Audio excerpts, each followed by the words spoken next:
Good morning everyone. कैसे हैं आप सभी? मैं उम्मीद करती हूँ आप सभी लोग अच्छे होंगे, स्वस्थ होंगे और अपनी पढ़ाई भी अच्छे से मन लगाकर शिद्दत और ईमानदारी के साथ कर रहे हो। मैं निकिता चौधरी स्वागत करती हूँ आप सभी का हमारे एग्जाम जर्नी परिवार में। आज की क्लास में हम लोग क्या कवर करेंगे? जी हाँ, हम लोग 10 करंट अफेयर्स के क्वेश्चंस को बस 10 मिनट में कवर कर लेंगे। तो शुरू करते हैं अपनी क्लास को। आज का हमारा पहला क्वेश्चन ये रहा, जो कि आपसे पूछ रहा है कि when was international museum day celebrated, यानी कि अंतर्राष्ट्रीय संग्रहालय दिवस कब मनाया जाता है? तो ये जो दिन है भाई, ये मनाया जाता है 18 मई को। क्यों मनाया जाता है? ये बताने के लिए, जागरूकता फैलाने के लिए कि म्यूजियम्स का कितना बड़ा रोल है हमारी हिस्ट्री, कल्चर और नॉलेज को प्रिजर्व करने में, उसको सुरक्षित रखने में। ठीक है। The international council of museum जो इसके लिए रिस्पॉन्सिबल है, जितने भी म्यूजियम्स है, जितने भी म्यूजियम्स है उनके लिए एक डेडिकेटेड, हर चीज के लिए एक संस्था होती है ना, इसी तरीके से म्यूजियम को जो मैनेज करती है इंटरनेशनली, उसके लिए संस्था है इंटरनेशनल काउंसिल ऑफ म्यूजियम, जो कि एक एनजीओ है, जिसकी फॉर्मेशन 1946 में हुई थी। हेडक्वार्टर्स पेरिस फ्रांस में है। इसकी स्थापना ही हुई थी 1946 में पेरिस फ्रांस में। ठीक है। Next, recently who has been appointed as the first Hindu female assistant commissioner in Balochistan? हाल ही में बलूचिस्तान में पहली हिंदू महिला सहायक आयुक्त नियुक्त किया गया है। किसको, आपसे ये पूछ रहा है। तो देखो, अभी मैंने आपको एक इंस्टाग्राम पे रील भी बनाई थी इसके लिए। पाकिस्तान का एक बड़ा प्रोविंस, ये पाकिस्तान मान लो, इसका एक बड़ा प्रोविंस हुआ करता था बलूचिस्तान, जिसने अपने आप को रिपब्लिक घोषित कर दिया है कि वो रिपब्लिक ऑफ बलूचिस्तान बन गया है। अब वो पाकिस्तान से आजाद है, यानी कि पाकिस्तान का एक और टुकड़ा हो गया। ठीक है। अब वहां पर उन्होंने क्या किया है, वो इंटरनेशनली मांग कर रहे हैं, तो यूएन से और इंडिया से, कि भाई हमें कंट्री का दर्जा दे दो। इसके चलते हुए ही वो आजाद तो अपने आप को डिक्लेयर कर दिया है उन्होंने। एक हिंदू महिला, है ना, वो बता रहे हैं कि भाई हम सारी चीजों को आगे अच्छे से लेकर चलेंगे।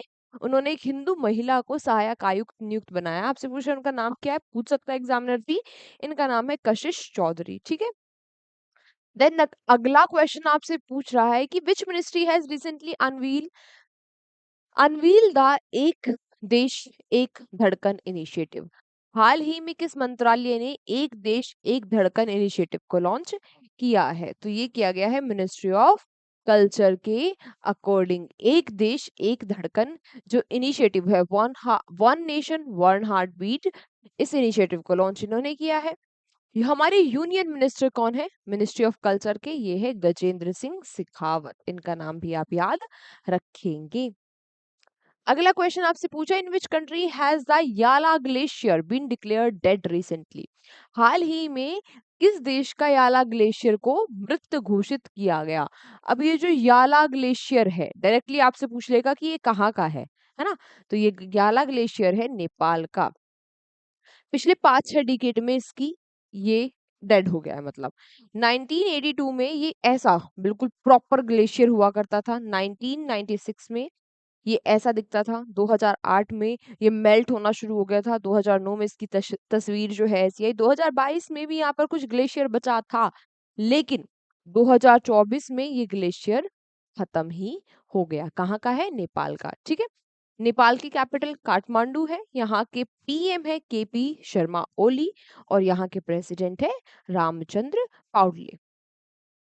Next, who has recently won the super bet chess classic tournament? हाल ही में किसने सुपर बेट शतरंज क्लासिक टूर्नामेंट को जीत लिया है? तो ये टूर्नामेंट जीत ली गई है हमारे भारत के आर प्रज्ञानंदा के द्वारा। किसने जीता है? हमारे इंडिया के ग्रैंड मास्टर आर प्रज्ञानंदा ने। और आर प्रज्ञानंदा, उनकी बहन वैशाली, उनका नाम है वैशाली प्रज्ञानंदा। ये दोनों पहले लियो बहन भाई बने थे, है ना, चेस में। Next, who has the where has the Indian Institute of Foreign Trade IIFT recently announced to set up its first overseas campus? हाल ही में भारतीय विदेश व्यापार संस्थान IIFT ने कहाँ अपना पहला विदेशी परिसर स्थापित करने की घोषणा की है। तो आईआईएफटी अपना पहला ओवरसीज कैंपस बनाने जा रहा है कहाँ पर? दुबई में। कहाँ पर बनाएगा भाई? दुबई में। अगला, where are the first Khelo India beach games been organized? पहले खेलो इंडिया जो बीच गेम है इनका आयोजन कहाँ पर होगा? आपसे ये पूछ रहा है, तो इनका आयोजन होगा भाई दमन एंड दीव में। दमन एंड दीव के दीव शहर में। दमन एंड दीव जो यूनियन टेरिटरी है उसके दीव शहर में ये गेम्स आयोजित कराए जाएंगे। इनमें 6 खेलों में कंपटीशन होगा। वो 6 जो गेम्स है वो कौन कौन से हैं? बीच फुटबॉल, बीच वॉलीबॉल, बीच सेपर टेक्रो, बीच कबड्डी, है ना? इसके अलावा बीच कबड्डी, इसके अलावा पेशाक सिलाट और ओपन ओपन वाटर स्विमिंग। ठीक है, ये 5-6 गेम्स है जिनमें जिनमें कंपटीशन होगा, जो ये खेले जाएंगे और आपसे बेसिकली पूछ सकता है, क्योंकि पहली बार इन गेम्स का आयोजन हो रहा है। पूछ सकता है कहाँ पर हो रहा है, या फिर पूछ सकता है इसमें कौन-कौन से खेल शामिल है या कौन-कौन से खेल शामिल नहीं है।